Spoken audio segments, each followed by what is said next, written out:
Mistake you made at your wedding. Honey, I love you, but said I do. Not my mistake. Not my mistake. I love my wife. In the quiet town of Adams County, where everyone knew everyone, a dark cloud descended when the tale of Tim Bliefnick unfolded. It was a story of love gone wrong, bitter divorces, and ultimately, a shocking murder that left the community grappling with questions that echoed through the small town's streets. Becky and Tim Bliefnick's story began like any other love story in a close-knit community. They built a life together, raised 3 children, and were deeply entwined in the fabric of their town. However, as the sun sets, darkness often creeps in, and so did it into the lives of the Bliefnicks. This report delves into the details of the case, the tumultuous marriage, the chilling text messages, the investigative findings, and the somber courtroom proceedings that sought to bring justice for Becky's untimely death. Becky Bliefnick, a former pharmaceutical sales professional turned dedicated stay-at-home mom, lived a life that appeared idyllic on the surface. She was married to Tim Bliefnick, whom she met at Quincy University. The couple started a family and settled into the rhythms of suburban life. However, as the years passed, the facade of happiness crumbled, revealing an escalating pattern of control and alleged abuse in the Bliefnick household. The Bliefnicks' once happy marriage turned tumultuous as Tim's controlling behavior intensified, especially when Becky decided to pursue a career in nursing. Tim's filing for divorce in January 2021 marked the beginning of a bitter legal battle, with disputes over finances, custody, and allegations of emotional and physical abuse from both sides. The divorce proceedings exposed a bitter struggle, with accusations of infidelity, alcoholism, and a breakdown of shared responsibilities in the marriage. Friends and family recounted the escalating tensions, describing a marriage that had soured over the years. In the months leading up to her tragic death, Becky expressed profound fears about Tim's behavior. Text messages to friends detailed disturbing incidents, shedding light on her apprehensions. One text read, "He's becoming more unpredictable. I don't know what to do." Another text expressed concerns about Tim's refusal to attend marriage counseling, indicating a widening chasm in their relationship. These chilling messages painted a bleak picture of a woman living in fear, desperately reaching out for support as her marriage unraveled. Becky's worst fears were realized when she was brutally murdered 1 week before the divorce trial. Suspicion immediately turned towards Tim, given their acrimonious history and the timing of the crime. The investigation revealed surveillance footage of a person on a bike near Becky's house, adding another layer of complexity to the case. The surveillance footage of a person on a bike near the crime scene triggered questions about a potential connection to the murder, intensifying the investigation. The courtroom was a battlefield of narratives, with Tim's attorney, Casey Schnack, vehemently challenging the prosecution's case.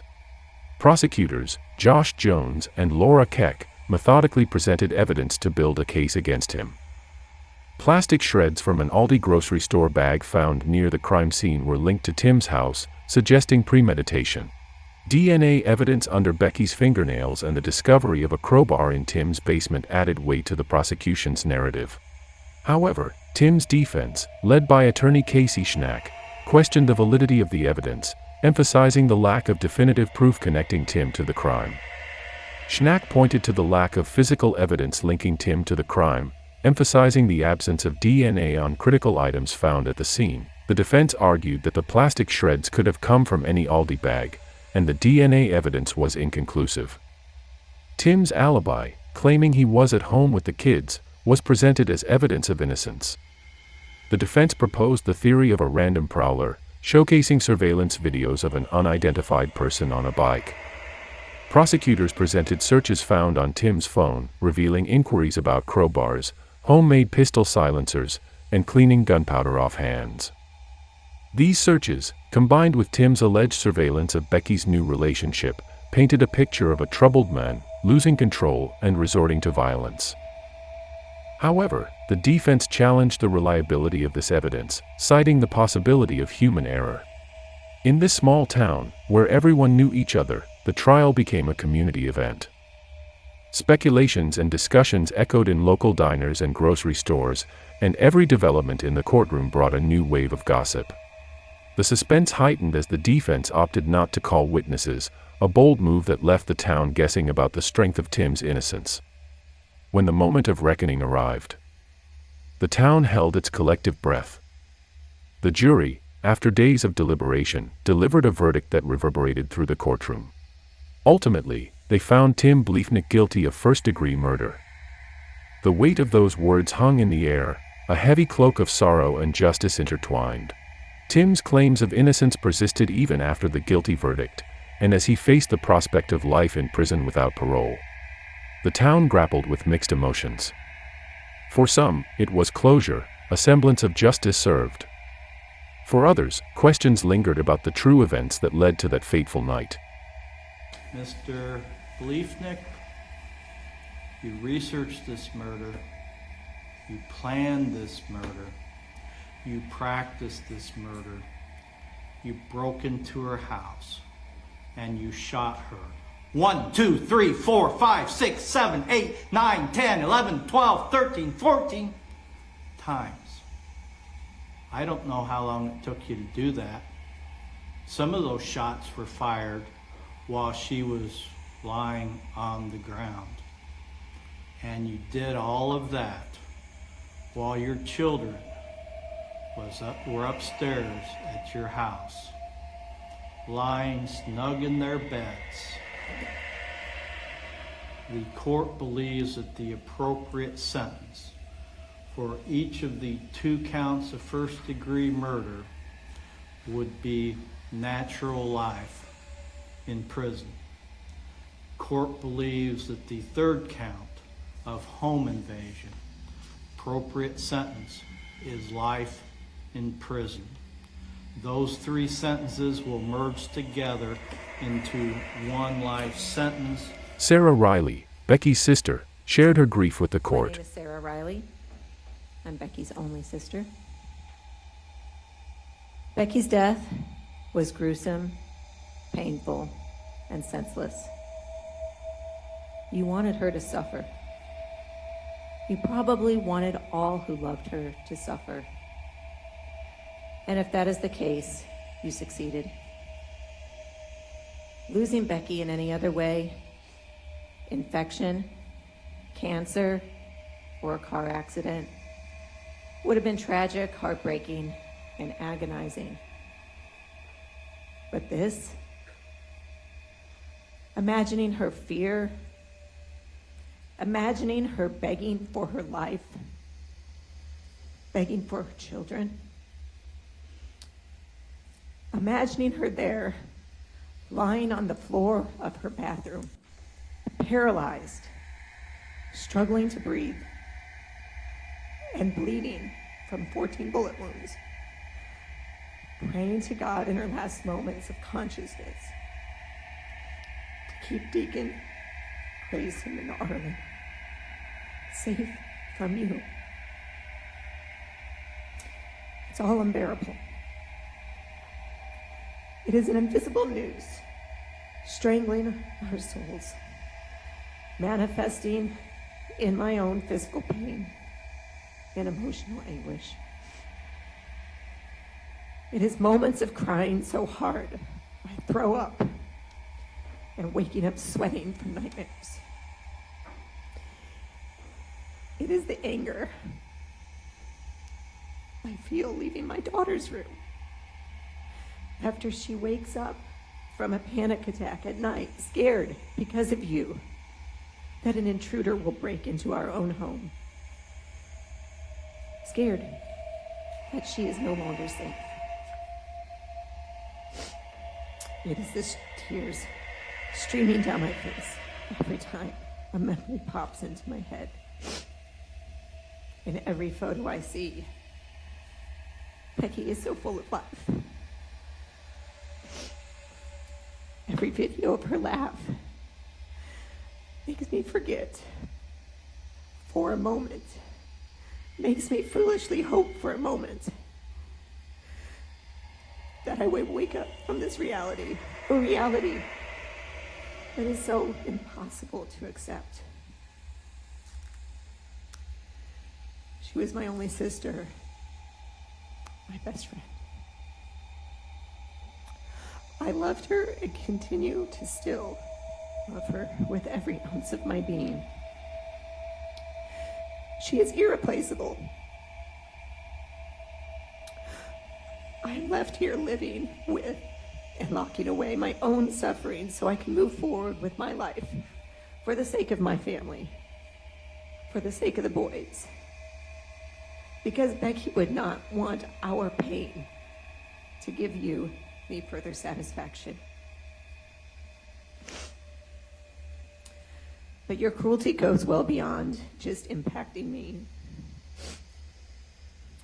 You have ripped Becky away from my parents, the same people that welcomed you into our family, the same people you once called Mom and Dad, the same people you called on February 23rd, knowing Becky was already dead, feigning concern that she had not shown up to pick up the boys. You purposely orchestrated Dad discovering her body.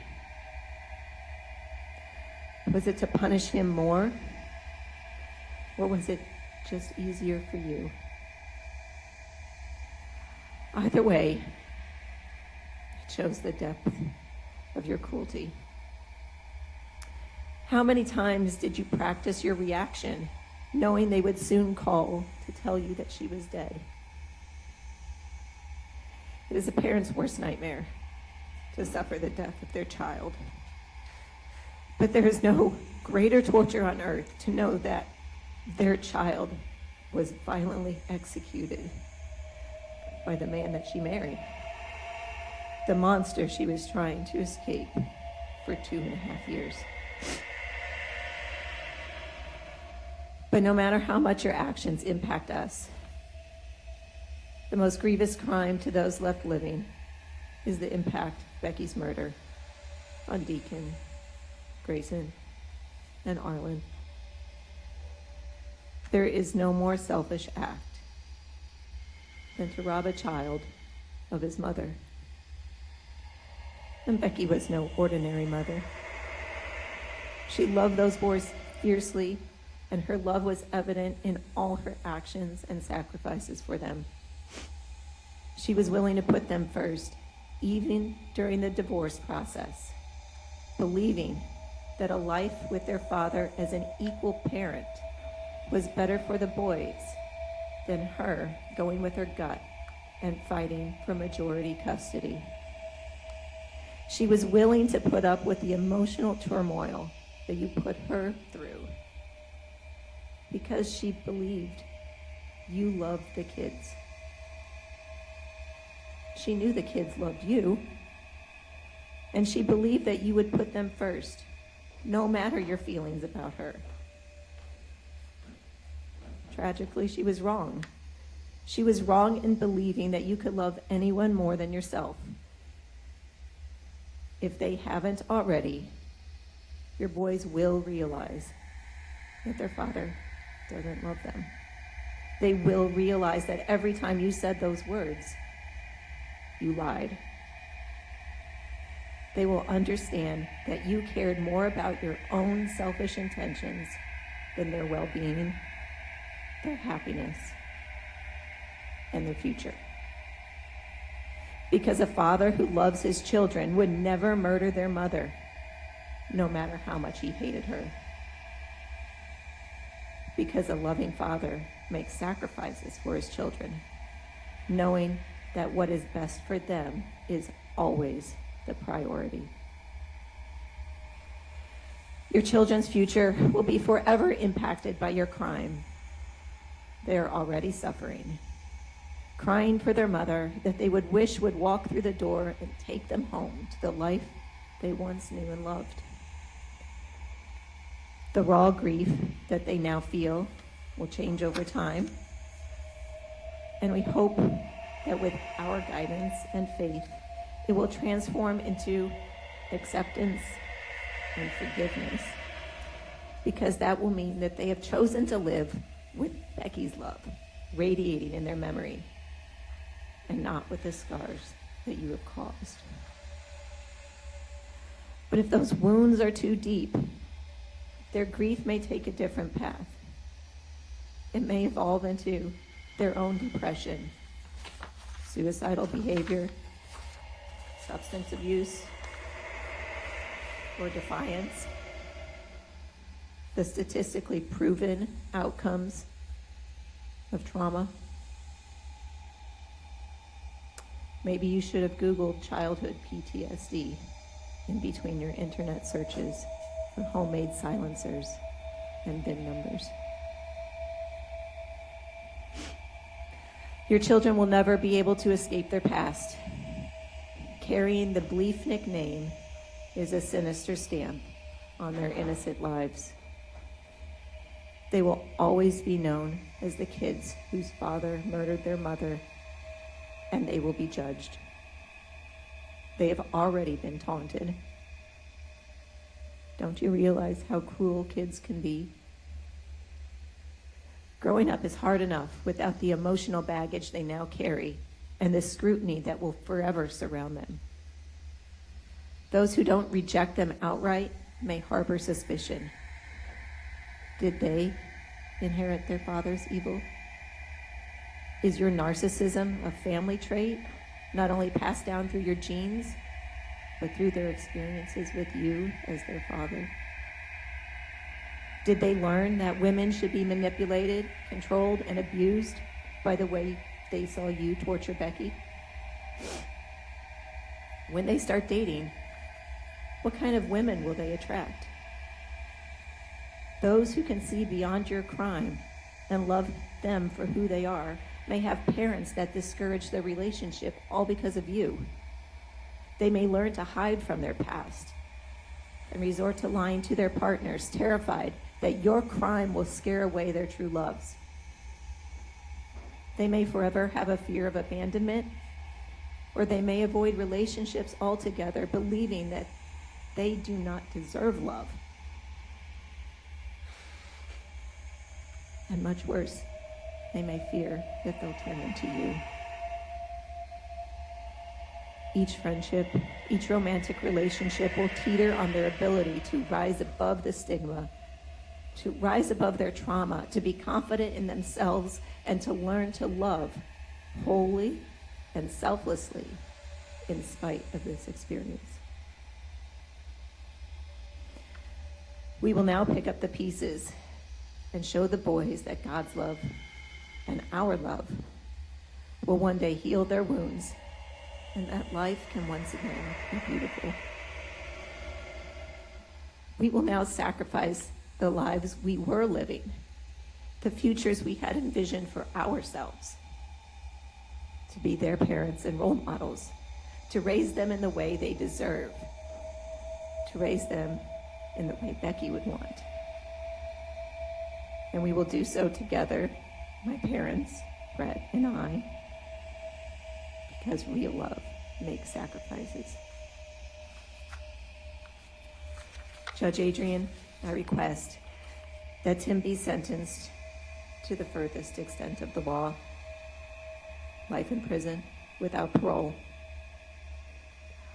Our lives will be forever lived with an emptiness that can never be filled due to his premeditated and gruesome crime against humanity.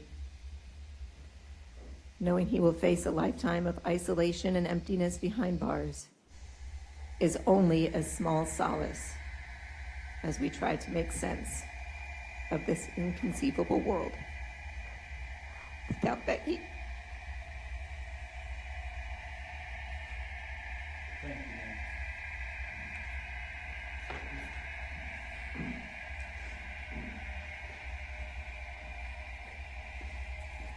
Becky's family and friends grappled with a bittersweet sense of justice. While Tim would face the consequences of his actions, the void left by Becky's absence could never be filled. As the trial concluded, Becky's family and friends aimed to turn her tragic story into a legacy of positive change. They emphasized the importance of believing and supporting individuals who express fear of domestic violence. Thanks for watching.